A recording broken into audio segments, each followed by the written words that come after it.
So we've just had another update on the David situation, and it sounds like he has fled his home and gotten the hell out of where he was staying, where this body was discovered. Okay, there's a bunch of articles going around. There's a bunch of Reddit posts going around. Apparently, he has officially left the home that he was in whilst this allegedly all went down. Okay, so let's just get straight into it. I'll show you the article, I'll show you some of the videos, everything that's going on.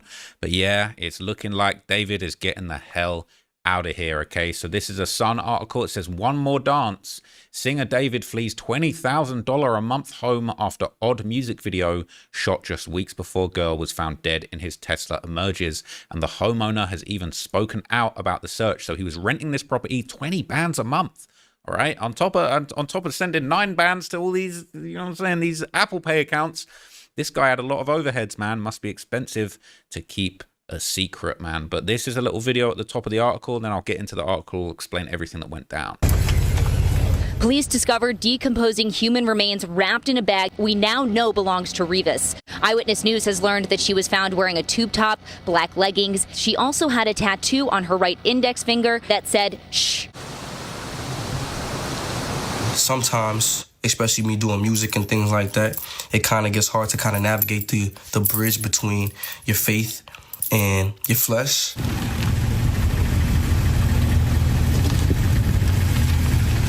Spooky, man, spooky. So look, let's get into this full article, right? Hang on, we don't need no trailers popping up. So this says, the singer David has suddenly left the 4-bedroom home he had been renting for $20,000 a month only days after it was searched by cops. A probe is underway after the dismembered body of a missing teenager, Celeste Rivas, 15, was discovered in the trunk of a Tesla car.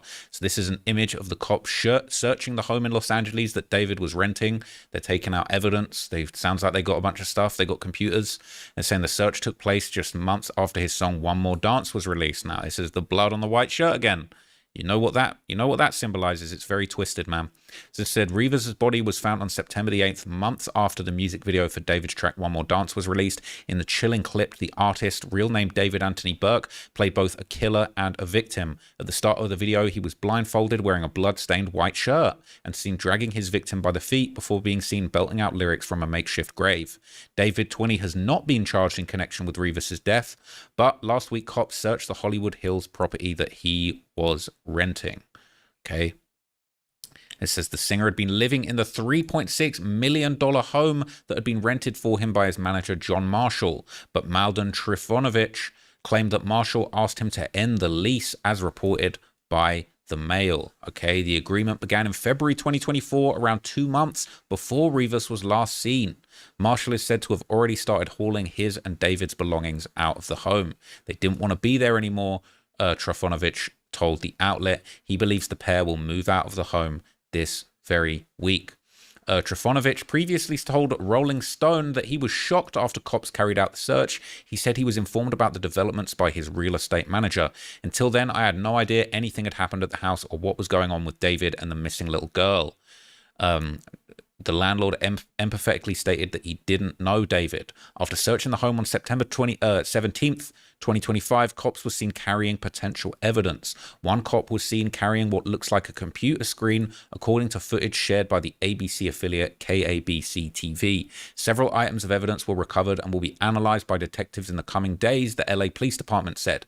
This is an ongoing investigation. Investigators are following up on several leads. Cops searched the home for blood evidence, according to Charles Latibaudiere, a TMZ journalist. So they did this scouring of the house looking for any evidence, he told News Nation. Right, grisly find. The home that was searched was near to where David's car had been abandoned before it was taken to the Hollywood tow yard. Cops found Rivas' body after workers detected a foul smell coming from the vehicle. Rivas' body was not intact and had severely decomposed. It's since emerged that Rivas and David had been in a relationship. The relationship started when she was 13, her family told the US Sun. I didn't know that the family had told them that. That's crazy. That's actually crazy. We're gonna get into that in a minute, right? And one of Rivas' former science teachers claimed she had run away to Hollywood to be with him. David and the teen are said to have matching tattoos that said shush on their right index fingers, and the music star seemed to fantasize about someone named Celeste in a leaked track. Rivas was seen in April 2024 in Lake Elsinore, around 69 miles from Los Angeles. A vigil was held in Lake Elsinore over the weekend. Eli Nadaf, a store owner there, described her as a shy, sweet child. He told the LA Times that she would go to his store when heading to the bus station before going to school. Rivas' cause of death remains deferred, but Alison Trissel, a criminal defense lawyer, explained that the teen's autopsy will be a crucial tool in the police's probe. Once the medical examiner determines this, the information can help investigators direct their focus and look for possible suspects or potential murder weapons, she told the CW affiliate KTLA. Okay, so there's a whole bunch of articles, all right, that we can get into to can give us some more information about this situation, okay? But he has seemingly officially left his home, all right? They're not feeling the ad blocker. They're not feeling the ad blocker, man. God damn. So this is the Daily Mail article. A whole bunch of headphones being marketed to me right now. Got Raycon on deck, all right? How do I get rid of that? That is annoying. Yeah, it is. Yeah. All right. So David mystery deepens as he suddenly breaks $20,000 lease on home raided in dead girl age 13 investigation.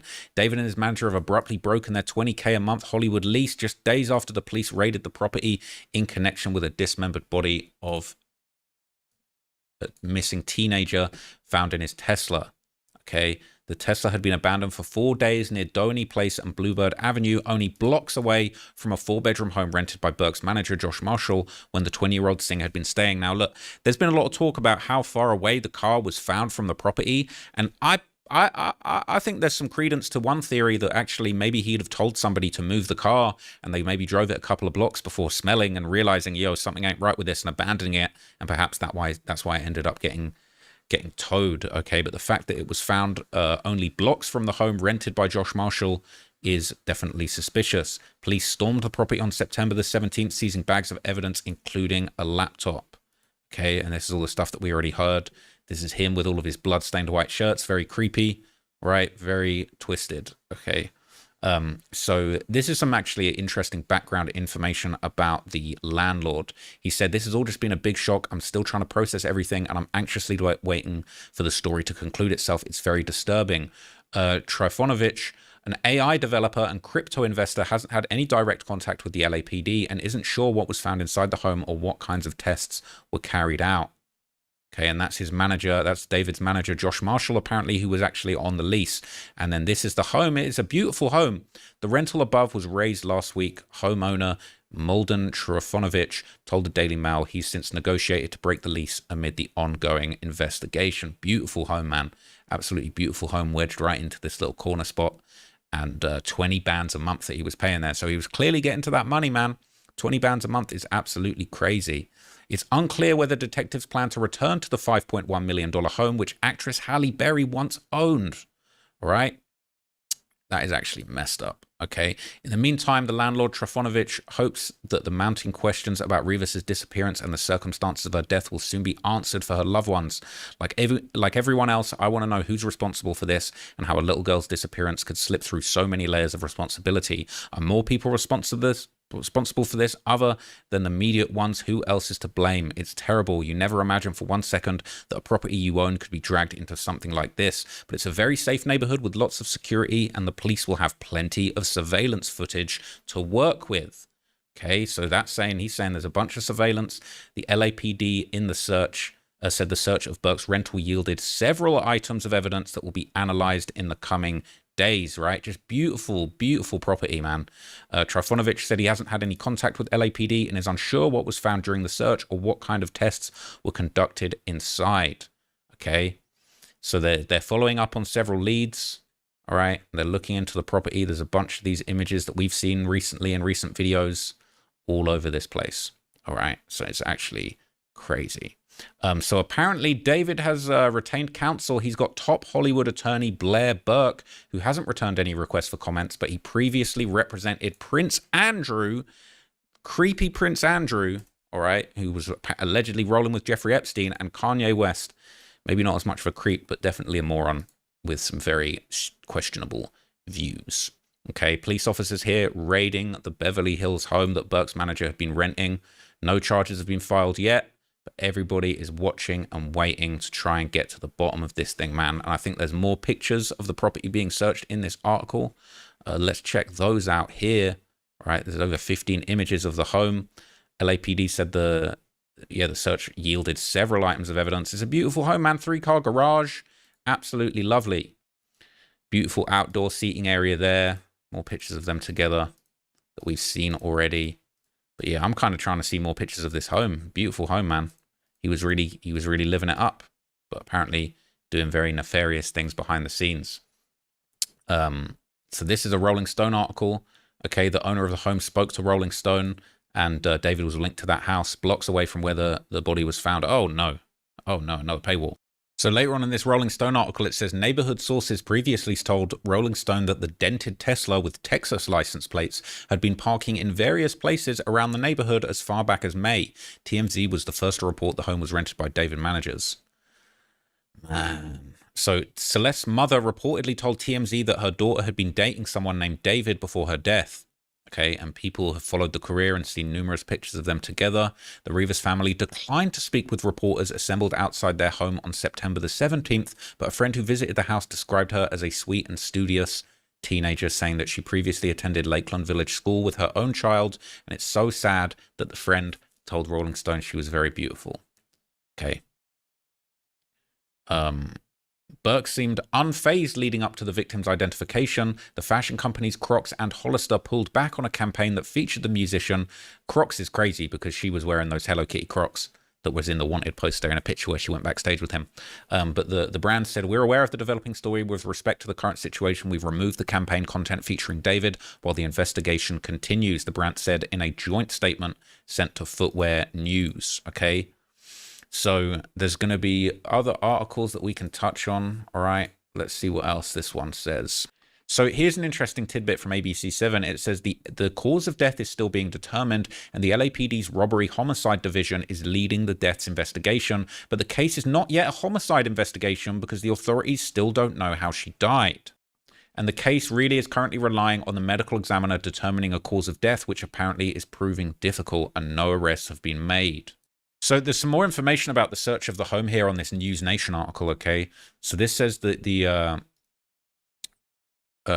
Los Angeles Police Department Homicide Unit searched the Hollywood Hills home where David was staying Wednesday night after Celeste was identified as the victim in the Tesla. Police reportedly searched for blood evidence. TMZ's Charles Latibaudiere told Banfield that police swooped on the house in search of anything resembling blood evidence. They were even checking drains to see if there's blood evidence or blood tissue in the drains there, so they did a scouring of his house looking for any evidence. Police told TMZ that the home was about a block and a half from where David's Tesla was parked before it was towed. We know that Tesla is his. The thing that's still not clear is who was actually driving the Tesla when the body was placed in the car, who parked it, where it was eventually found and impounded. Those are the dots that still need to be connected here. Okay. Yeah, that is messed up, man. That is messed up. So this is an interesting tidbit. True crime journalist Lauren Conlin said that Banfield News Nation's Banfield was told the victim was found dismembered in a plastic-type container. They stated that according to the medical examiner, the body was very decomposed, which to them indicated that it had been there for well over a month. Conlin also commented on David's silence, saying she finds it interesting he hasn't spoken publicly, given that he rose to fame on social media. So this is another article from The Sun. This says, haunting call. Celeste Rivas' family got a chilling warning before the body was found in David's Tesla after her relationship with him from age 13. A family source apparently spoke to the US Sun about the teen's disappearance. And this looks like that same footage that we saw earlier from outside that house. But this says the 15-year-old who was dead in the trunk of singer David's car allegedly struck up a worrying relationship with him years earlier, and the family begged police for help. Okay, so this basically goes on to say that's the home of Celeste Rivas' family, who declined to comment on the case. So I guess that's the same home that we're seeing in this video of somebody coming and going from there. So people are outside their house looking for comment, and they're not really trying to talk, which is understandable given the heartbreaking gravity of this story. So this is interesting. It says the case is being investigated as a homicide, but the cause of death is still listed as deferred according to authorities, which I looked it up, and apparently this is actually an indication that they've still not been able to find a cause of death. They're still having to wait for the toxicology. They're going to see if there was any substances inside the body when they passed away. But they're having trouble identifying the actual cause of death, and that's going to make it hard to bring homicide charges. Okay. Celeste was initially reported missing in April 2024, and her family made social media posts asking for help to find the teenager, although they later went quiet. Okay. The source, who is close to Celeste's mother, Mercedes Martinez, told the US Sun that they're all devastated over the teen's death, and they claim they begged police for help. The insider, speaking in Spanish, said the family was aware of Celeste's relationship with Burke. The source says, "I still don't know a lot, but I don't understand why the police didn't do more. For a period, Celeste came back home by herself and stayed with her mother, but the police weren't involved. Why didn't they ask her, where were you? Are you okay? I don't know when she came back, but then she disappeared again and went back to him. I know someone called her mother and said, stop looking for her, she's fine." They told the family to take down the social media posts about her being missing, but it's not known who the alleged caller was or whether they were connected to David in any way. The source said that they themselves took down a post for asking for help as they were scared that the situation was out of hand. So they're saying that they themselves took down a post asking for help. They were scared that this was like more serious than they could have imagined. They're actually taking down posts looking for this lost little girl, which is just really sad, because ultimately that in a certain way may have enabled more of this stuff to happen. It's not their fault, but the fact is, if they're easing up on the search for this girl, that kind of makes it easier for this person to keep doing whatever they were doing, man. It's messed up. It says the insider was sickened to hear of the gruesome details reported about Celeste's death and said that they're desperate for justice. Today is exactly 1 year to the very day since Celeste Rivas Hernandez was last seen alive, at least in a picture that has now been released officially.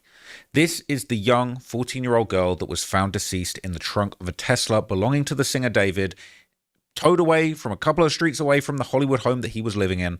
And there's some very, very suspicious questions being asked.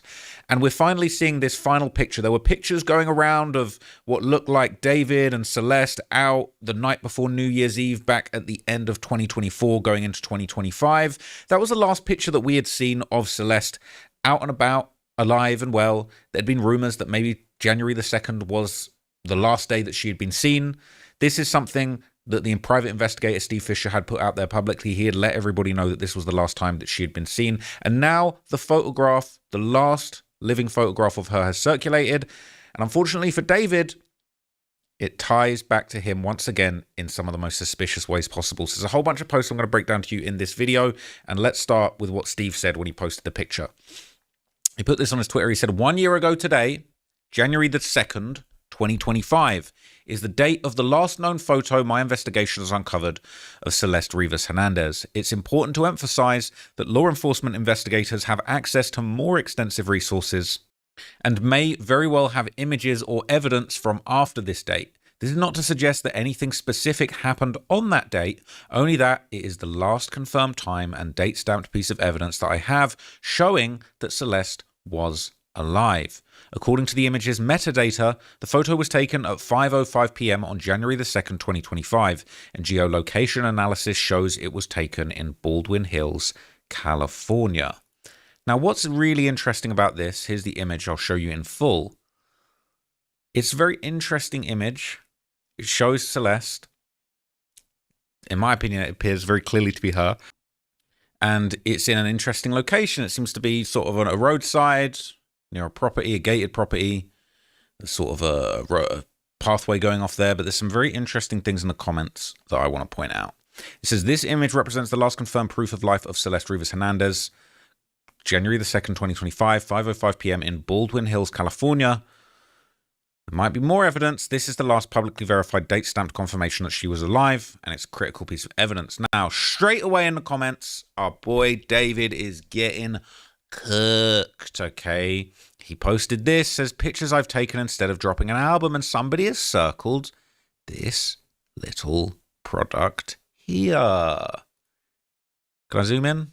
Can we zoom? Look at that. It's a hoodie with holes in it. That's already ominous on its own.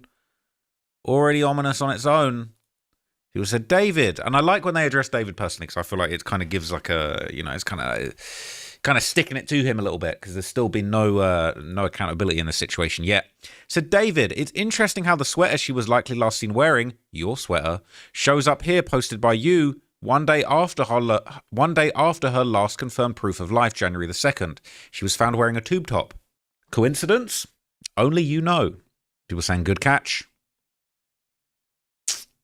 Yeah. The third of the first. Not a good look. Not a good look. It's the same hoodie. There it is. Very, very bad look, David. All right. I'm tired of seeing this guy's face. I'm actually really tired of seeing this guy's dumb face. It says, you can see her other clothes in the hamper. It just looks like a random everyday picture of his life while they were living together to me. He's obviously not the brightest criminal, but I don't think even he would be stupid enough to post something like that if she had just died. However, it does give me the creeps that the hoodie has rips in it, like a strange foreshadowing. It's a good point. Looks like there is a laundry basket. That looks like a girl's clothes, but you never know. David be dressing in the girl's clothes sometimes, and hey, nothing wrong with that. Okay, nothing wrong with that. But not a great look. It says the photo was posted one day after Celeste's last proof of life. It's an observation about ownership, timing, and a missing garment. Those things matter when reconstructing a timeline, especially when the hoodie most likely appears to belong to him and Celeste was later found without it. So this is another post. It says, David, same hoodie model, different color, yours this time. Makes it interesting that Celeste was last seen in one, but found without the hoodie you also owned. So someone leaked this song in Discord last night, so I guess it's my sign to stop making you guys wait for stuff.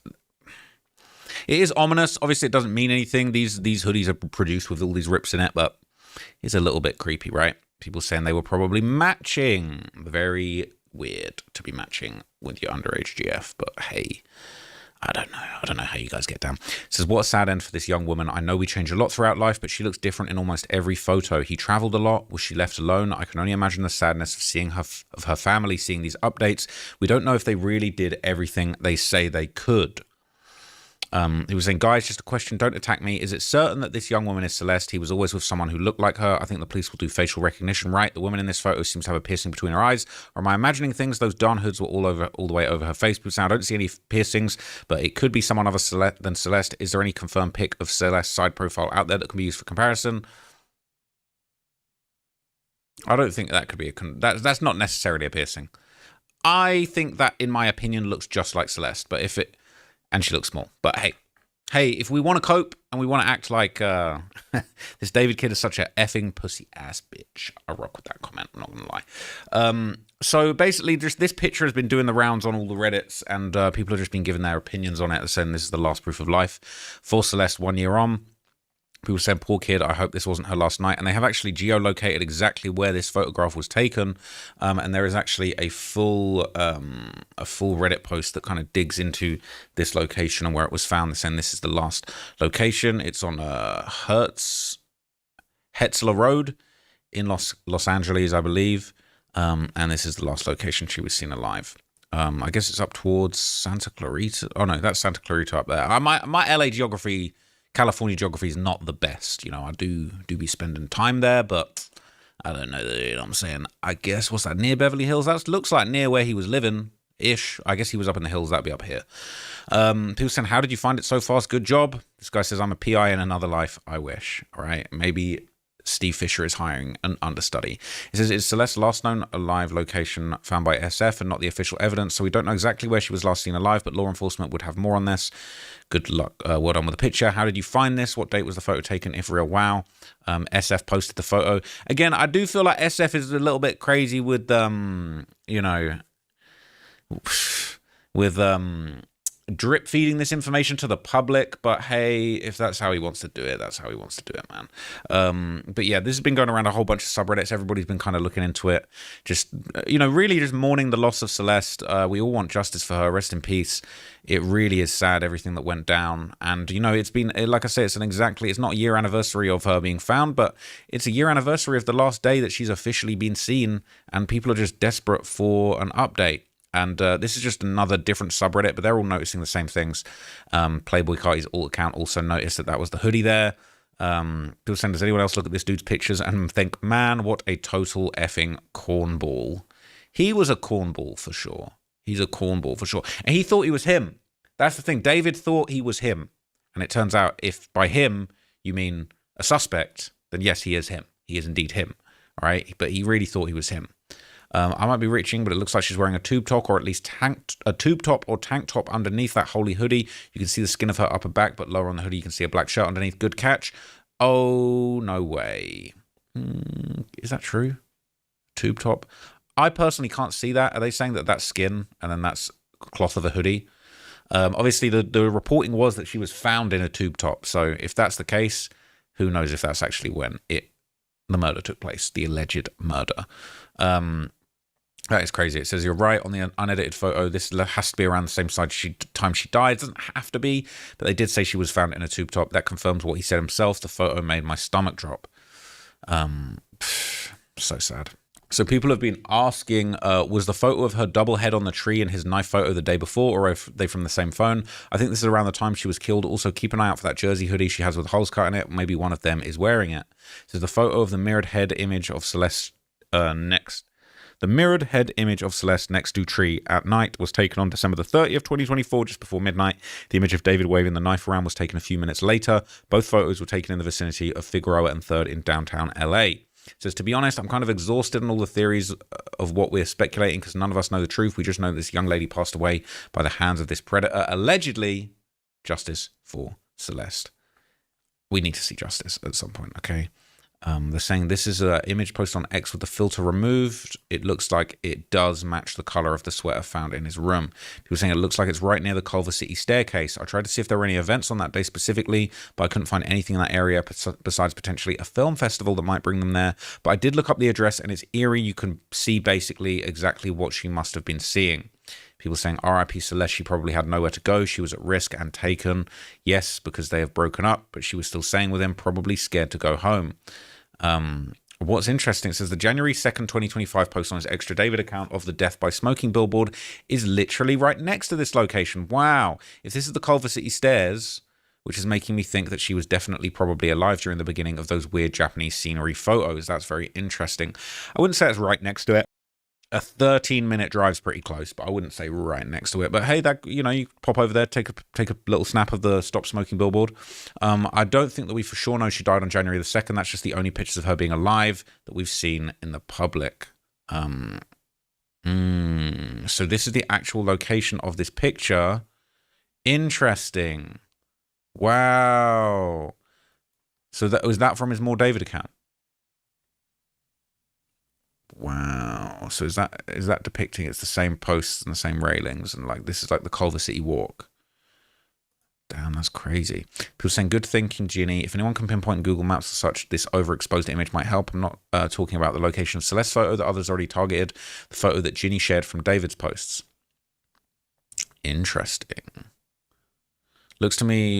Looks like this to me, trying to figure out what part of the trail it's on. I have an all trails account. Sometimes it will tell you exactly where the image was taken on the trail, but no luck here. I did see it come up with a reverse image search as being a stroller friendly trail, which would align with Peach's location as it could be right on or off of the path from main view.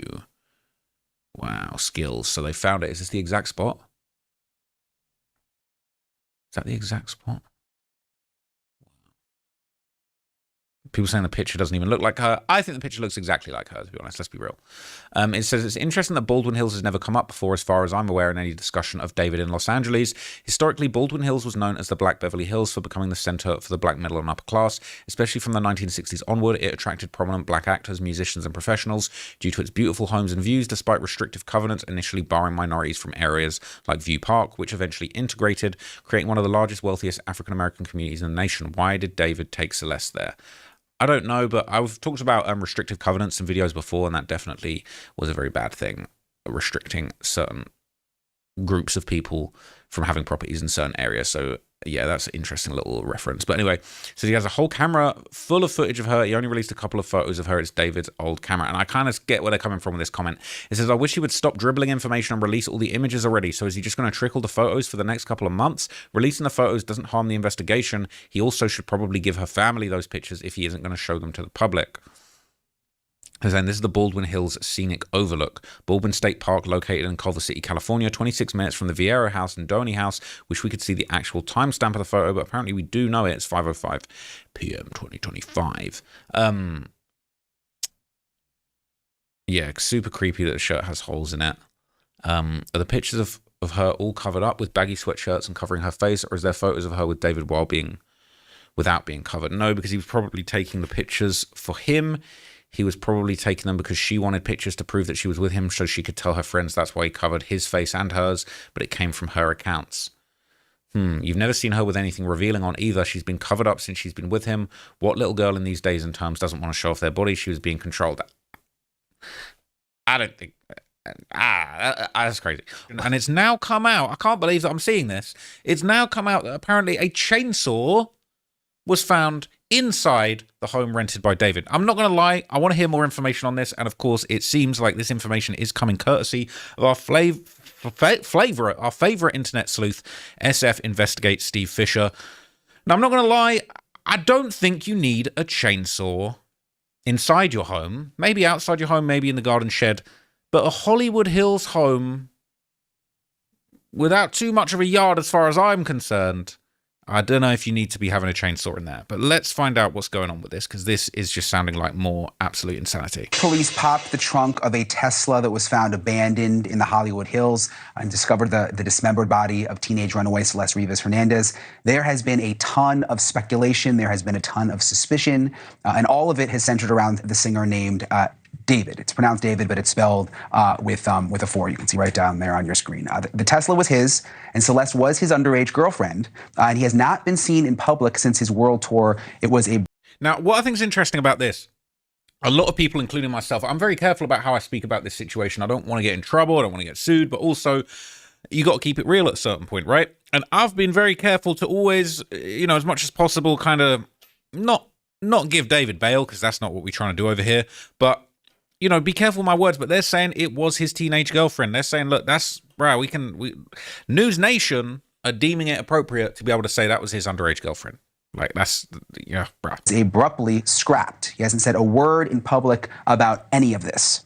And now comes a new bombshell report from TMZ that David will likely face charges early in the new year. They and also us, we have reported on a grand jury that's secretly been happening. There's been these hearings with evidence. They've been going on for weeks. And TMZ she's a problem. Says the prosecutor in charge believes that David did have a hand in his girlfriend's death. This has been ongoing, and there's been so many different moving pieces to all of it. I'm joined once again by veteran private investigator Steve Fisher, who has been on this story really since almost the very beginning, uncovered a ton of leads, clues, evidence, been in Los Angeles, breaking new developments all along. So, Steve, it's good to see you tonight. You were hired by the owner of the home that David was renting, and you actually went inside the home. What sort of was there any potential evidence? Did you see anything that really stood out to you? Yeah, well, so we announced previously that we found a burn cage incinerator there for one. And another thing I can tell you tonight is that along with that, we found a chainsaw. So one thing a lot of people have called Steve out for, and I'm not going to lie, it is a little bit frustrating because clearly he's able to talk about these things. Clearly, he was on Twitter talking about, I can't talk about the case anymore, grand jury, I've got to take a vow of silence, I can't let everybody know what's going on. Next minute you're hearing, okay, maybe I'm going to drip feed a little bit, maybe I can say that there was a burn cage. Now he's saying there's a chainsaw, like, why not tell us that previously? Some people have said that he's kind of serializing the information that he's putting out there. Now, to be fair, okay, I've made a lot of videos about this situation, but like as soon as something happens, I just jump on it and let you guys know because I'm a broadcaster. That's what I do. Okay, I'm a broadcaster. I'm trying to keep this story in the public eye, in people's minds, in people's mouths, because I feel like it's important. We want to have justice for Celeste, and we don't want people to just forget about this case. But at the same time, I'm just like, I'm getting information, I'm giving it to you guys as soon as I've got it, okay? I'm not sleuthing around the property with information. I'm like, I'm gonna release this on the 29th, and then we gonna go. I don't know. Like, it is a little bit crazy, but maybe there's a reason that Steve feels like he can say this now. Maybe there's a reason. Maybe this came up in the grand jury, and it's like he's now in a position that he can talk about this. I don't fully know, but I would really like to know, like, what else he knows at this stage. Like, can you just tell us everything you know, Steve? Like, if you watch this, Steve, can you just let us know everything you know and just put it to bed? Found a chainsaw. Along with that, we found a chainsaw, brand new. It was with the incinerator. And there's no purpose for a chainsaw to be at this rental house. They're certainly not in charge of, trimming the trees or anything. So, He makes a really good point. There is no purpose to have a burn cage.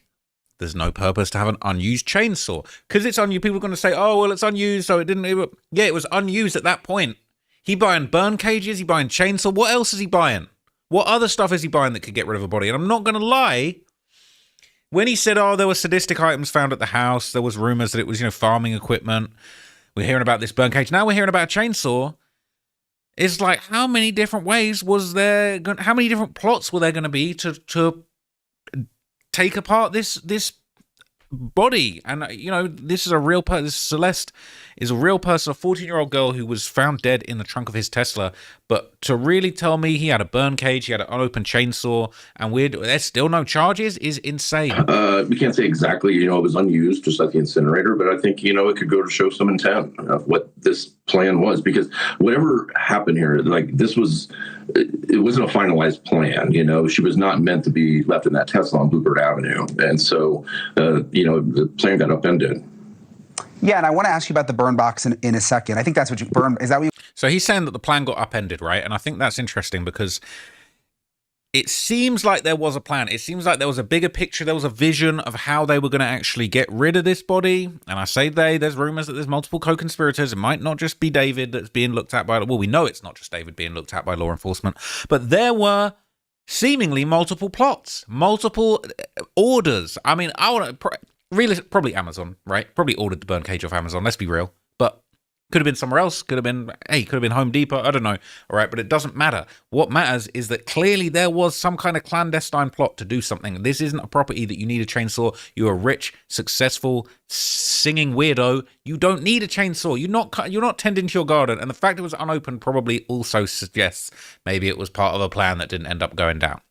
You called it a burn box? Burn cage. Burn cage. Yeah. Okay. But first of all, I want to get to the chainsaw, because I don't think I've heard that before, that there was a chainsaw inside the home. Where was it? It was in the garage, and it had not been used. It still had the protective shield over the chain itself. But there it is with a burn cage, and you got to wonder what this plan was, or what the plan could have been, and it's. Sounds to me like there were multiple plans. Like, I feel like there were probably multiple plans. Things were going left. They had the body. We still don't know if this freezer narrative is holding any water, if that's actually true, if that was complete cap. People have kind of poo-pooed that argument and said that that's not true. It is true. There's been arguments. Steve Fisher's gone back and forth with the medical examiner over this situation. But chainsaw in a garage, it's like everything's all about context. Chainsaw in the garage in its packaging doesn't necessarily mean anything. Oh, that doesn't mean that's not proof of a murder. Sure. But at the same time, let's look at the context. You got burn cage, you got chainsaw. It's all well and good saying, oh, these were music video props. But bro, why are you storing the music video props in your house? None of it makes sense. It's troubling, because there's really just like the burn cage, there's no purpose for that house, So the chainsaw, he was renting the house, correct? Because it's the owner who hired you? Yeah, actually he was, and it was Josh Marshall, his manager. The owner, one of the reasons I got hired is because the owner was trying to figure this out. He didn't know who David was. He'd never heard of David before. He thought Josh Marshall was living in the house with his family. See, now that's a crazy one too, right? And that's where I feel like we're going to be getting people in a lot of trouble. There's a reason why you're not supposed to rent a house in somebody else's name and you be living there doing crazy shit. There's a reason for that. There's a reason things are supposed to be in your name. There's a reason they want to see your ID when you rent a property. They want to know that you're not having missing minors in the crib. They want to know that you're not wrecking the place. They want to know that you're not buying burn cages and about to burn the remains of a minor in the crib. This isn't a joke. There's a reason for that. And when Josh Marshall or our boy Robert Morganroth, right, the people from the label, people from the tour management organization, all of that stuff, okay, you all have to answer for this because you vouch for this guy. If you put someone's name, if you put your name on a property and you're letting someone else in there, you're actually taking responsibility. You are actually taking responsibility for what's going down in that property. And a lot of people are going to have a lot to answer for. And did the owner confirm that the chainsaw was not his? Yes, it's definitely not the owners. Yeah. Yeah, I'm just thinking, I've rented a lot of houses. Why you would have a chainsaw in the middle of LA when you're renting a house. I'm just trying to think of like a reason for that. It seems kind of strange. Yeah, it is strange because, first of all, to use a chainsaw takes a little bit of training, not to hurt yourself. And listen, they're not responsible for any of that, taking care of the, outside the property or anything. So what is the purpose? And then when you couple it with not just the incinerator, but now a deceased, 14-year-old in a Tesla that's been parked at that property, it becomes really troubling. And, hopefully there's going to be some justice here soon. It's been going on a long time. Yeah, it seems like it's really dragged on. In terms of the burn cage, I'm not really familiar with that. What is it? Describe to me, what is a burn cage? So it's literally it's a steel cage that it can withstand temperatures up to 1,600 degrees, and they're used a lot on like farms to incinerate everything from trash to animals, and to break everything down. And it actually, the advertising on it is, if you go to your YouTube page, it says, burns at 1,600 degrees. Well, when human cremations are done at 1,400 degrees, so this has the ability to literally cremate a person if you wanted to, and I'm surprised he's not pulled up a picture of the chainsaw in its box. We did get this very kind of, ominous picture of the burn cage. But it just makes you wonder what the plan was. And I feel like more and more information is going to come out. I actually think that Steve Fisher is possibly getting more and more loose with the information he's putting out there, perhaps because he knows that an arrest is coming, perhaps that he knows the grand jury is making progress in this situation. And look, we touched on in a previous video how these grand juries work. I'm not 100% sure, but I don't know if there comes a point where they can say, well, look, we can wrap this up early. We've seen enough. Or whether they're going to actually really go until February. There's going to be more and more to get through. They might have the entire Discord log from David's Discord. They might have all the messages that Celeste and David ever sent to each other. They might have their entire personal message history in totality. And I don't know if the grand jury has to look at all of that in order to make their decision. If they do, it still might be a long time. And a lot of things can happen in between now and then. I do think if David tried to flee the country, maybe they would rush the charges. Or maybe he would get away. I don't know. Rumor has it that Lil Durk was trying to flee the country when he caught his murder for hire charges. So, yeah, this is SF Investigates on Twitter. He said, although my words have been misquoted by some, what I actually said about certain items found at the Doheny House address was that they were items you would expect to find on a farm rather than in a home in the Hollywood Hills. One of those items was a burn cage incinerator, advertised to be able to burn at 1,600 degrees. Human cremations are typically performed at approximately 1,400 degrees. An incinerator is not legal to use within city limits and serves no legitimate purpose at a residential property in the Hollywood Hills.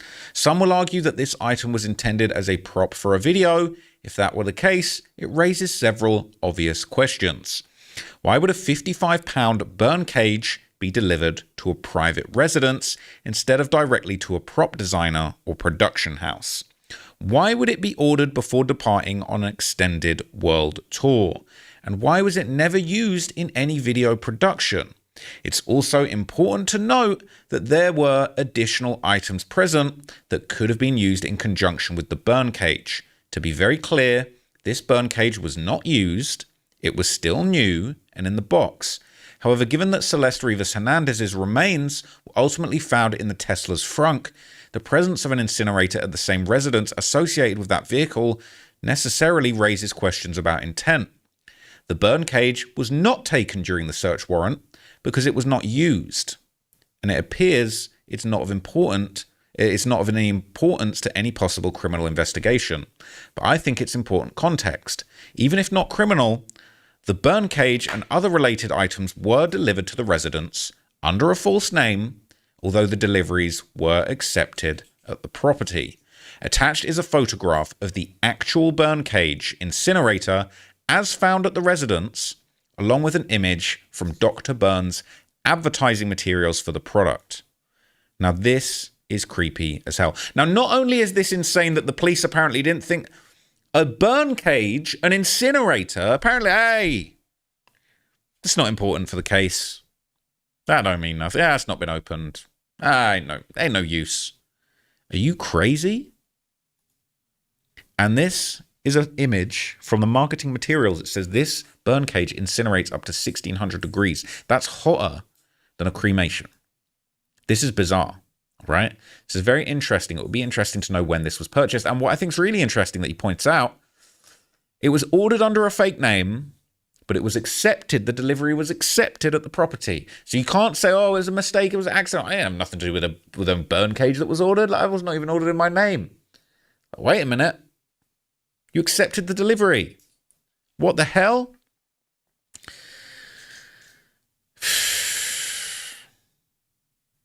It says, so I was looking at the website for the burn cage. The answer to one of the questions was that the burn cage can get up to 1600 degrees Fahrenheit, but it's not guaranteed to become that hot. It would really depend on what you're burning. Maybe somebody saw that after purchase and realized the burn cage might not serve its purpose, so they never unpacked it and stashed the less body while they tried to come up with another solution. As for the expecting to find a burn cage on a farm, you must know different farmers than I do. I can't imagine any of them spending a bunch of money on such a thing when burn barrels can be had for cheap or free. Need more airflow for more thorough burning? Drill some holes in it. All my farmer friends are uber frugal. They have to be. As the old saying goes, the only way to become a millionaire at farming is to start as a billionaire. And it's not like they dispose of dead livestock by cremating them. That's what backhoes are for. The burn cage seems to be the sort of thing purchased by rich suburban yuppies who don't want to lower themselves to using an ugly burn barrel. But hey, to each his own. Now, this is absolutely crazy. I think this is incredibly damning. I'm actually stunned that the police didn't seem to think that this was something that was important. And no doubt, you're hearing about SF talking about, oh, they're hassling him for the grand jury. It's kind of like, bruh, cops should have been doing their job. And now it's like, oh, we're going to hassle this guy, bring him in at the grand jury. It's like, bro, this was at the house. You didn't need to bring this guy in for a grand jury. But anyway, okay, this is going around in all the subreddits, and I'll be very curious to see what the response is over on the various David subreddits. This has been going absolutely wild.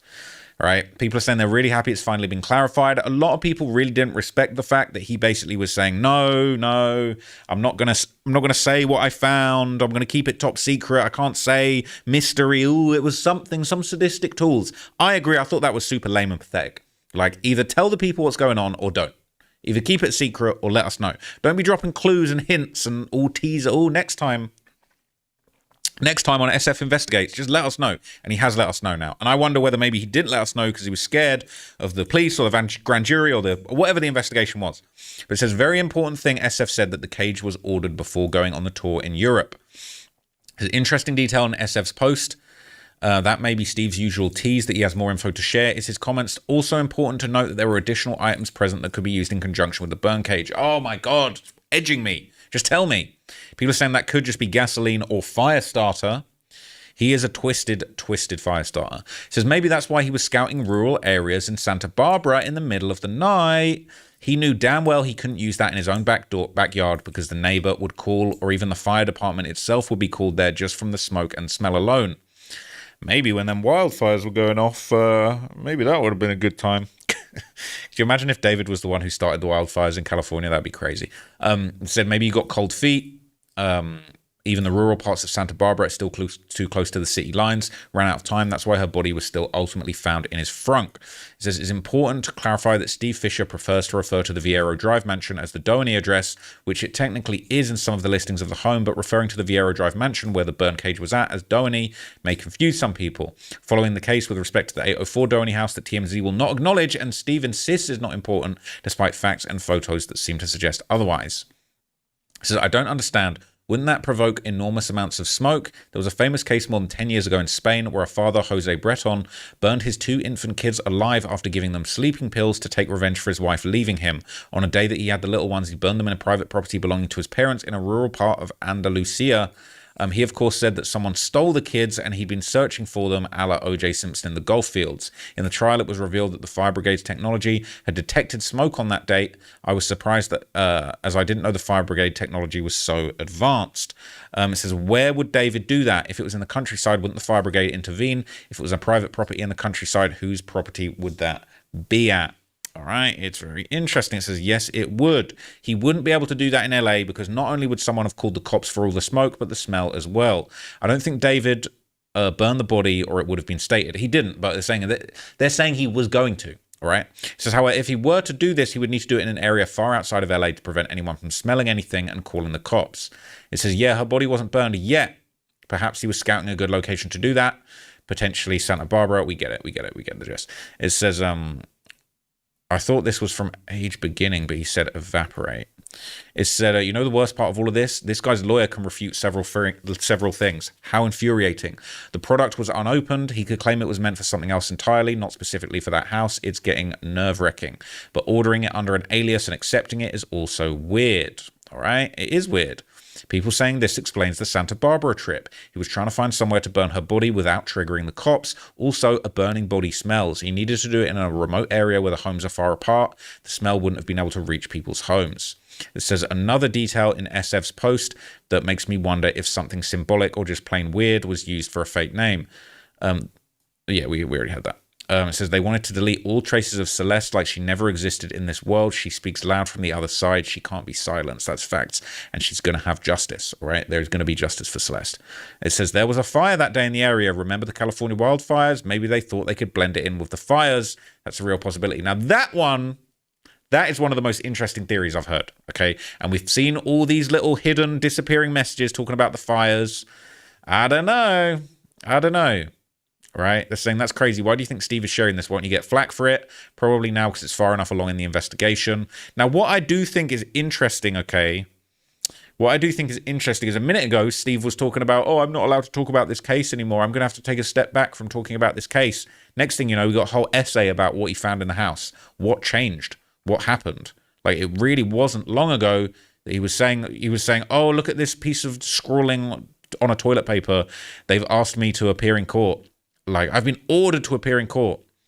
But I don't know. You know, he was saying he couldn't talk about it. I'm trying to scroll back. He's talking about a whole bunch of nonsense in between here. Arguing with the medical examiner. You know, he's been going back, like, you know. This is the one I was looking for. Because of the volume of calls and emails received following the TMZ reporting from an unnamed source, for legal reasons, I cannot provide any further public comment on the case at this time. This wasn't that long ago. This was less than a month ago. Next thing you know, he breaking it all down for the people. But I do appreciate it, and I'm glad that he did actually come back and tell us what he found, because I feel like that was only right to let the people know. Okay, and it's been going around on all the different subreddits. This is David 2, all right? This basically is just, you know, explaining how it's been found. People saying under a false name. Wow, suspicious. Okay, makes you wonder what those guys were planning. And they think it's the Santa Barbara trip. Says, wow, finally we see what the items used to dispose of a body are, and how sad. Even if the body wasn't found in the trunk and he was able to go through with his plan, this MF really thought he was going to get away with it. I guess he thought that her being a missing person already was going to help. It says, I think the plan was to come back from tour, then burn the remains, but the Tesla was towed before that could happen. People saying, well, that part's obvious. I'm asking how he thought he was going to get away with it, considering hella people knew about them, including LAPD. I wonder if he thought he was going to continue his music career or if he planned on going on the run. So that's so weird for them to leave it behind, even if it wasn't used. All right, they're saying, yeah, they can't be that dumb, right? I think they might be. All right, it says, I mean, they left Celeste's body in a Tesla registered to a suspect very near to where he was residing. I think they are that dumb. And people are saying, I think they meant the police. All right. So not sure, but if the shoe fits, yeah, we get the gist, right? It says this is something that could have been delivered to a soundstage or a studio. The fact that it's in his house is alarming. Even more so that police left it there and presumably didn't even look into it or the other suspicious items. I'm not going to lie, they could have used it and then just repackaged it. I mean, look at the tape on this thing. I ain't gonna lie, like you could use it fully, clean it, and then put it back in here. I mean, maybe these ones around the side are indicative of it not being opened, but like this doesn't strike me as like a product that's in perfectly pristine condition that's never been used, you know. It just doesn't strike me as that, right? They're saying they definitely planned this a while ago. It's interesting they didn't use this burn cage. Also, the fact that it's illegal to own something like this in that state, how did they even get it to there? Some people are saying maybe it drove from Texas. Is it definitely illegal? I thought the police would have took it if it was illegal. People are saying they're speechless because we already know what the intent here was for that effing incinerator. People saying, I knew it. I kept saying this and everyone said chemicals or saws. SF literally said evaporate and my mind went to this. Where was this photo released? Right? It is twisted. It's all just sick. It's all in plain sight and they didn't even take it as evidence. This is just corrupt. But people saying they don't need to physically take it for it to be considered evidence. They could take pics of it and document it in that way. I want to know is like, was that left behind? Like when David moved out, was it a thing where it was like, yo, they just left that behind or he took that with him or what? I guess it was left behind if Steve Fisher's getting his hands on it. It says, if by theory he wasn't a suspect and there was another name on the box like Epstein case Leo's, what? Went in and could...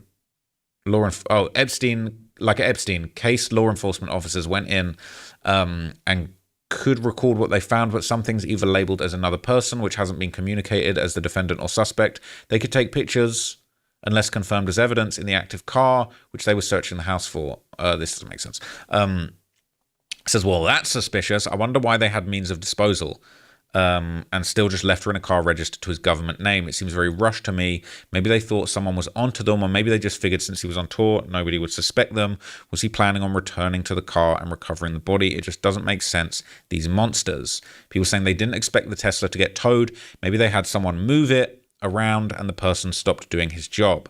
It says, I think they effed up and lost the key to the Tesla. Then he had to go on tour. I think he knew this day was coming, and I hope every minute he spent waiting for the news to drop was hell. I don't know much about Teslas, but I do know that it was widely reported that employees can and have watched footage from customers' Teslas, especially Elon, whenever they called for assistance. He might have been able to call them for roadside assistance, but was worried they would watch the footage because he's famous. He might have been able to call a locksmith if he had done so immediately before the smell set in. However, he either put it off or frantically was hoping to find the keys, or he didn't even think of that, being a dumb, inexperienced 20-year-old.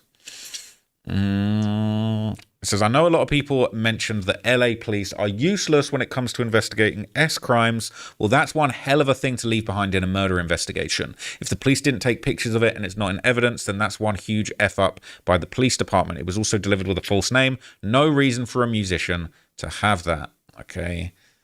Why the F would the cops not take it in? As usual, I don't trust the LAPD. Let the downvotes come. BF apparently questioning their own competency and justice for Celeste is weird. It says, if the police have a purchase record, there's no need to take the box. It was in his home. Fingerprints are a given. If the box was unopened, no need to take it in for evidence. This box looks as though it was opened at one point, or the box busted in shipping or transport, likely due to weight. If the contents do not appear out of place, then no need to take it in. Photographic evidence can suffice. Let me ask this to those that wonder why it was not taken in by investigators. What do you want the police to do with this large piece of equipment if it's obviously that the box was not opened and the contents were not used? I'm not going to lie. I'm no management level investigator at the LAPD. This looks like it was open. But just questions have been remaining endlessly. Who knew this little girl existed? Now, there's been documented history that she was apparently at one of his shows at the Fonda Theatre, and it seemed like his family and people from his record label were all in attendance and would have been around this little girl. But shout out to one particularly just sterling Redditor, okay, Ginny the Ween. Because they have been doing deep research and they have basically done one big long post, okay, investigating the idea that there were far more people in David's circle than just him and maybe, you know, whoever moved that car, the mysterious person who allegedly moved the car, all right? There may well have been a lot of people who knew about Celeste existing. And so they recently released this very detailed Reddit post, okay, this was a week ago. And they would basically suggest that actually David's entire ecosystem, including his family, management, and friends, all knew about Celeste, the underage girl that would eventually be found dead in the trunk of his Tesla. They would provide solid evidence that seemed to suggest Celeste Rivas Hernandez to 3 specific online usernames, which you might have heard before: Yaywoohoo, or Yaywoohoo7, I think it was, Hello Kitty Life Girl, and also Dean Blunt Lover 444. Okay, now I'm going to read this post, okay, and I'm going to give you some background, then we're going to go through picture by picture, okay? It says, in recent news about David's inner circle, the most central figure appears to be Robert Morgenroth, the day-to-day manager and general manager at Mogul Vision, who stated that he didn't feel it was his responsibility to call law enforcement and that he just wanted to continue with the tour. However, the same could be said about other Mogul Vision and Darkroom executives, namely Josh Marshall, CEO of Mogul Vision Music, Lane Cooperstein, the general manager at the Darkroom and David's record label, and others. Why didn't anyone call the police about a missing child? Footage from the Fonda Theatre in 2024 shows that David performed on 3 separate nights between June 27th and 29th, and Celeste was present with them at the side of the stage on all 3 days, around David's management team and other crew members. This shows a complete failure by everyone who knew she was spending time with David and chose to do nothing. She had been reported missing multiple times and still nobody took action or confirmed her safety. All parties involved should be held accountable for this unacceptable negligence and for knowingly allowing the situation to continue. When you look at what ultimately happened to Celeste, it's impossible to ignore how many people let this happen. The Fonda Theatre footage is a critical source of information as it shows Celeste being behind on the posts that she made across her social media accounts. On the first day, Celeste was wearing a black hoodie with pink leggings, while on the following day, she wore a grey hoodie and sweatpants. These outfits match what she posted on her Instagram and TikTok accounts Yay Woohoo and Hello Kitty Life Girl when she was covering her face. So let's take a look through some of the photos, right? And then I'm going to go through the bullet points. So this is him on stage with the faux bloodstained shirt, which also is creepy as hell. So the head honchos of Mogul Vision were in attendance. That's Robert Morgan Ross, Josh Marshall right there beside the stage at the Fonda Theatre. This one's going to come back to haunt a few people. Celeste was at the side of the stage at the Fonda Theatre. Now, what is interesting, okay, this seems to be a different date to the last image, right? This says June 2024. He's in the atomic. Now, maybe there was a costume change during the show, but that's Celeste there in the black hoodie, June the 27th, 2024. That's Celeste there in the grey hoodie, June the 28th, 2024. All right. So it's day one. Lane C from the dark room. Bella Bowman from Mogul Vision. Robert Morganroth from Mogul Vision, right? They all up in there. The photo booth. You got Robert in attendance. Lane in attendance. Okay. It's the boy Neo. My dumbass, right? Celeste Herrera. The decoy Celeste. You got the decoy Celeste. I need answers from her as well. I'm not going to lie. I need answers from her. Okay, this is the mother, the sister, Celeste, and the brother. She sat in between the sister and brother. Their family. The mom knew her. You don't just randomly sit. Who's this person sat in between my two children watching a show performed by my other child? You don't just, there's just a random, I'm not going to ask no questions. Bruh. I'm going to do a video about David's mum. Don't you worry. I'm going to do a whole video digging into David's mum. Now, this one was very damning, okay? This is Celeste in the grey sweatpants, okay? Posting. Her in the grey hoodie. Her pink wristband. Her tiny little hands as a child. Covering up her face. Cuddling David. All right. Her in the grey sweatpants. He's backstage. He's getting ready. He's got his minor in his room. About to hit that favourite note. A minor. The Fonda Theatre, June 28th, day 2, David with Celeste pink wristband. Okay, is that a Celeste wristband? She's got hands wrapped around him. That's his hand. This is bad. Okay, they're saying that's Celeste there. Robert Morganroth, Celeste there. Look how small she is. Celeste, she there. Celeste at the Fonda Theatre, June 28th, 2024, day 2. Celeste in the grey hoodie. Celeste. Zoomed in. They zoomed in for reference. Celeste side profile comparison. It's crazy. They're saying that's Celeste there. That's her. It's her.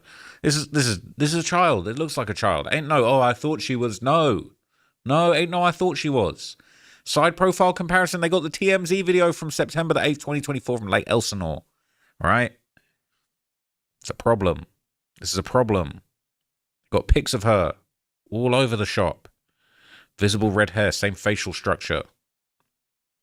This is damning stuff. This is damning stuff, all right? Now, this is the Yay Woohoo 7 TikTok account. Various posts of David. Celeste TikTok post during the Fonda Theatre time frame. She was around. They're saying that's the grey hoodie. Before joining David's Discord server in late June 2024, around his performance at the Fonda Theatre, David started posting pictures and tagging Celeste using her old TikTok account. This led to speculation among people in the server about who she was and what was her connection to David. Celeste joined David's Discord on July the 11th, 2024 with a new account, username Yay Woohoo. Oh, wow. That's her in the chat, right? This is apparently her name. Posting David's tour dates. You must be the one he kept pointing at in Paris. I don't think he's taken her to Paris, I'm not going to lie. David shadow banned me. So Celeste joined with a new account. Immediately after joining, she introduced herself as David's new girlfriend. However, the majority of people, including David's mod team, Sophia, Skylar, Kylie, Maddie, Ice50, and Zerx, already knew who she was. Despite their denials, which were later proven to be untrue, David had to mask her public appearance and online identity. Similarities between Celeste's accounts. Dean Blunt Lover 444 and Yay Woohoo 7. Please adopt me. I need it. Should we? Adopt what? A kid? Are you serious? Making a little love hands at the beach? Nuh-uh, I haven't seen this picture before. I'm not going to lie. I haven't seen this picture before. That one's crazy. Is that her or is that him? A little hand holding. That looks like her. It's the Hello Kitty girl. This is crazy. Who just casually cried? David. Similarities between Celeste's accounts. Dean Blunt Lover 444, Yewoohoo 7, and Hello Kitty Life Girl. That is an engagement ring. That is an engagement ring, all right? What sort of promises were you out here making? It says, haha, get her tattooed. Wait, you're engaged? Why not post him? Is she cute? The cutest. Numerous pictures of an engagement ring. Is that an engagement ring when she's got her hands around him backstage at the Fonda? This is apparently a David tattoo on the ring finger. Creepy as hell. It says, me and David said goodnight, guys. Bye. Straight to my straight to my every David song playlist. Love you too. Can he check DMs when he gets the chance? That's what that says. Okay, so let's read the bullet points on this, all right? Some people have argued that it isn't Celeste, so let's dive deeper into the clues and similarities that were found. Since Celeste's second appearance on David's Twitch stream on January the 11th, 2024, she began posting pictures on her Dean Blunt Lover 444 Instagram account. These included a red ink David tattoo and pictures of her wearing similar clothing, such as a brown jacket, black purse, rings, and bracelets while covering her face, similar to what appears on her Yewoohoo and Hello Kitty Life Girl accounts. David began tagging Celeste on her TikTok account 0907, and shortly after, people started noticing she was the person appearing with him in pictures on social media and in live streams. Around the same time, comments began appearing about her potentially being a missing 13-year-old child from Lake Elsinore.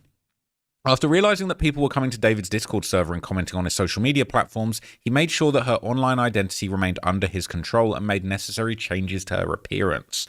Celeste's TikTok account 0907, literally her birthday. Whoa, it is.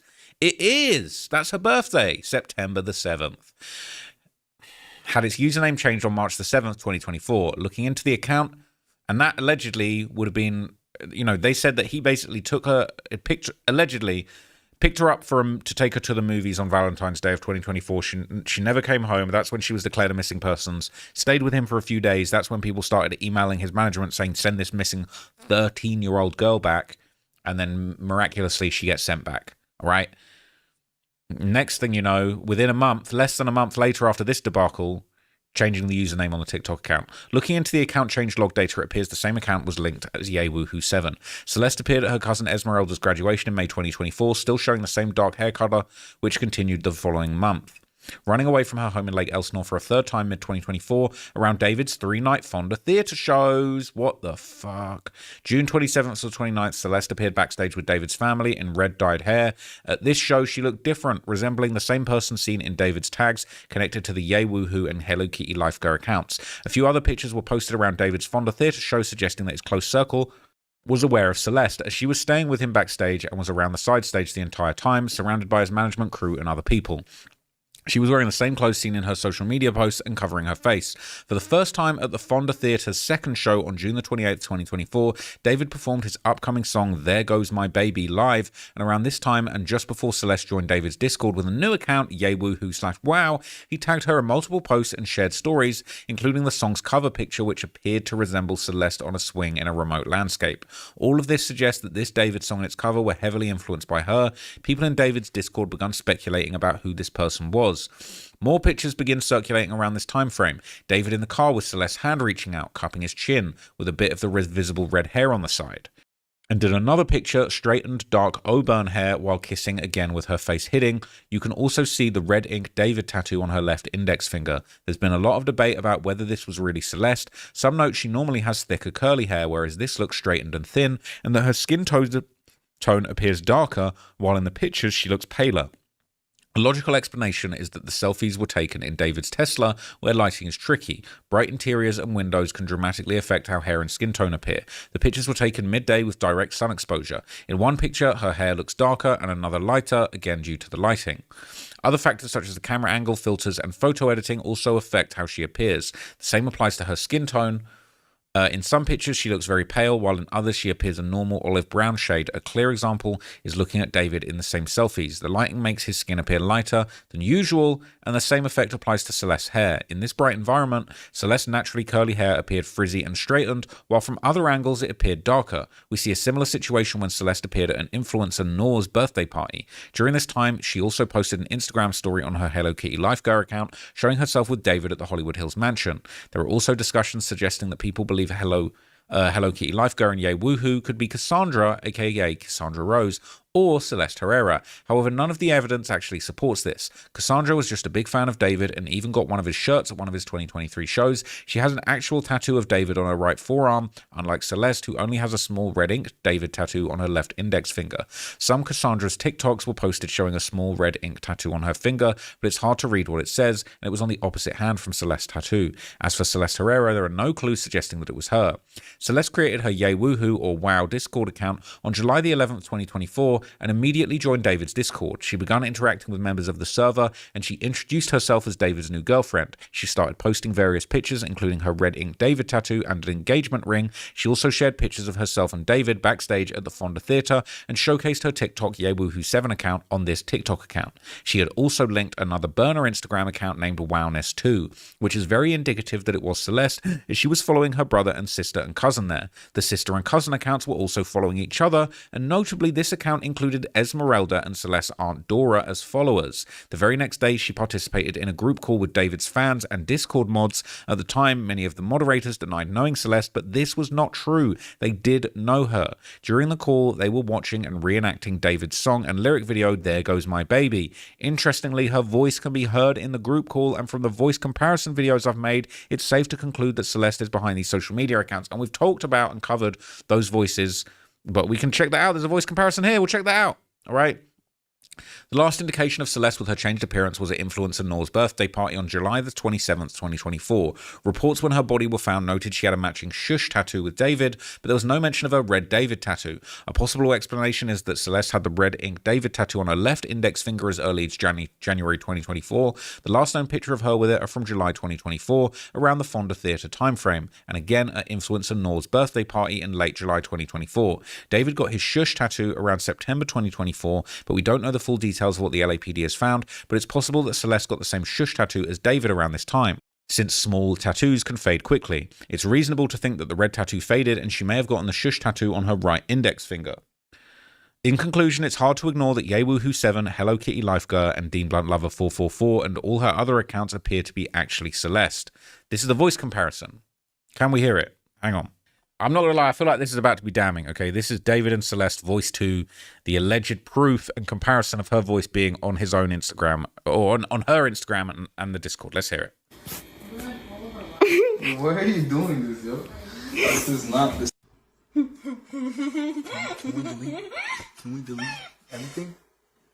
Yo, I need help. I need help. What the fuck? I need help, please. Hello? We need to delete this. Oh, look it. Answer that one. That's so mean if you don't answer. It's controversial of raping kids. Bye, guys.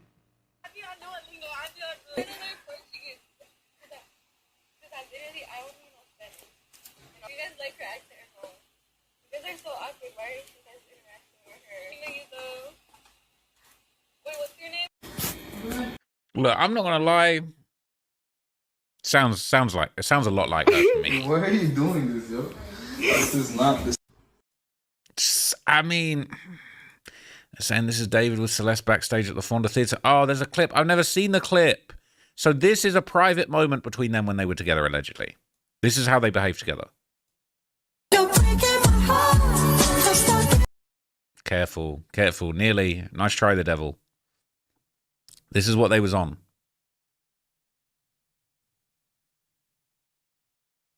This is what they was on, huh? Aight. This is what y'all on? This is what we doing? People saying, awesome work. Thanks for putting together in so much detail. Okay. Where did you get this particular photo of Celeste and David? I've never seen it. I'd never seen this one either. This one's damning. The eyes are just... Does it actually show her face at all? It's from Celeste's Instagram story that she posted. This is meticulous, excellent work. Thank you for laying this out. Have you tipped this into law enforcement? If not, you should just copy and paste, include links and attachments. Never assume law enforcement knows everything, right? Interesting. The first pic reminds me of the shot in One More Dance. They're saying this actress resembles the picture of Celeste that Steve Fisher had shared. Oh dear. Oh dear, I need a fresh toothpick for that one. That's crazy. Okay. So this was reported, okay, David likely to be indicted in the Celeste Rivas Hernandez murder case. Okay, this is a very sad case. Rest in peace to Celeste.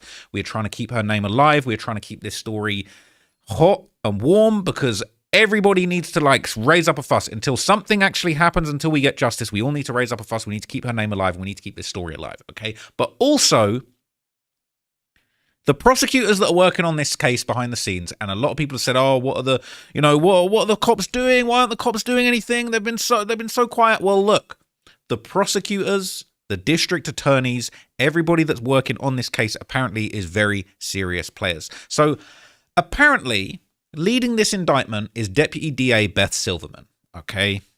This is Beth Silverman, an award-winning prosecutor, right? They ain't handing out these awards for nothing. Okay.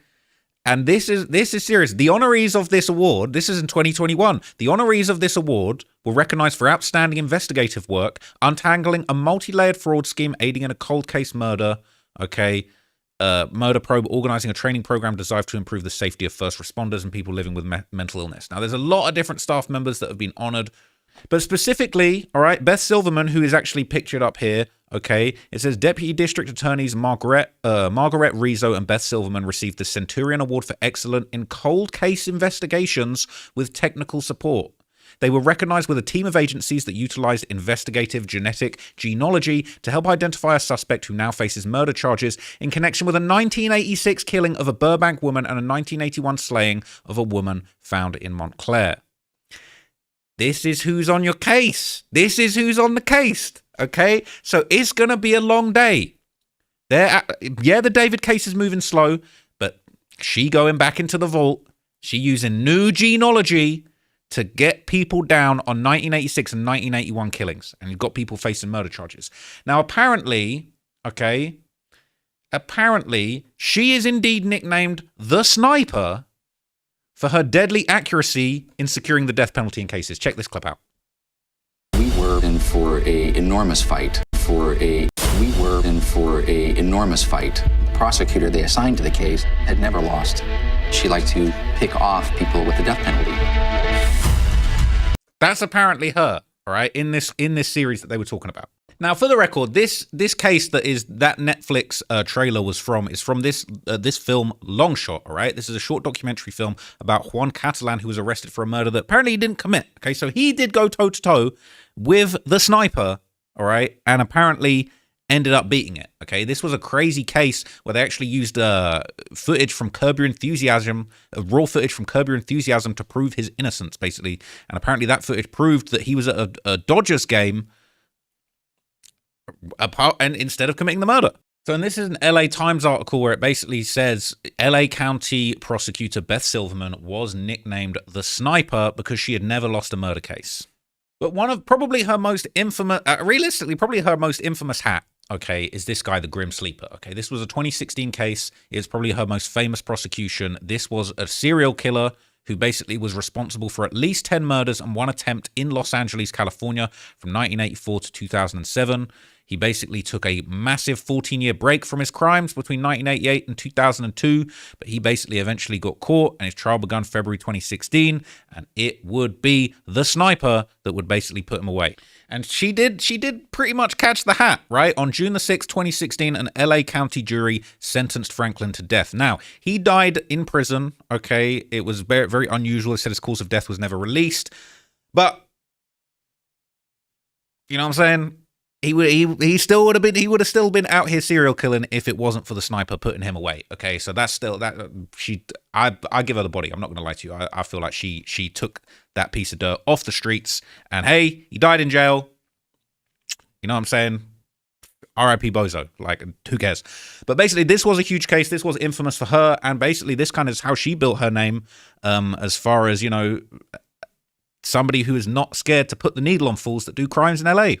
Accused serial killer Lonnie Franklin walked into court today, nicknamed the Grim Sleeper, because of a 14-year gap in his alleged killing spree. The evidence in this case will tell a story of a serial killer who stalked the streets of South Los Angeles. Starting in the summer of 1985, prosecutors say Franklin murdered 9 women and 1 teenage girl. Almost all of them were hidden under debris, behind bushes, in dumpsters, or covered with dirty mattresses left in alleyways or other trash. An 11th victim survived, now expected to testify as a star witness. Authorities say an advance in DNA technology that seems straight from a crime scene drama broke open the case. This case is one of those precedent-setting cases in that they're using what we call familiar DNA to get to the defendant. Police had taken a DNA sample from Franklin's son in an unrelated criminal case. That sample closely resembled DNA found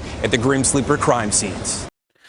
So she's getting old school, she's getting new DNA methods, she's taking old cases, and you best believe there's going to be some DNA involved in this case, all right? Yes, we don't know who did what yet. Yeah, we don't know who's you best believe there's going to be some DNA, and you best believe the sniper is going to be on the case, okay? This is going to be a tough one to beat, all right? That DNA evidence, one eyewitness, and basically, you know, the defense was trying to argue that someone else had access to the guns and the vehicles used in the crime, but it didn't work out.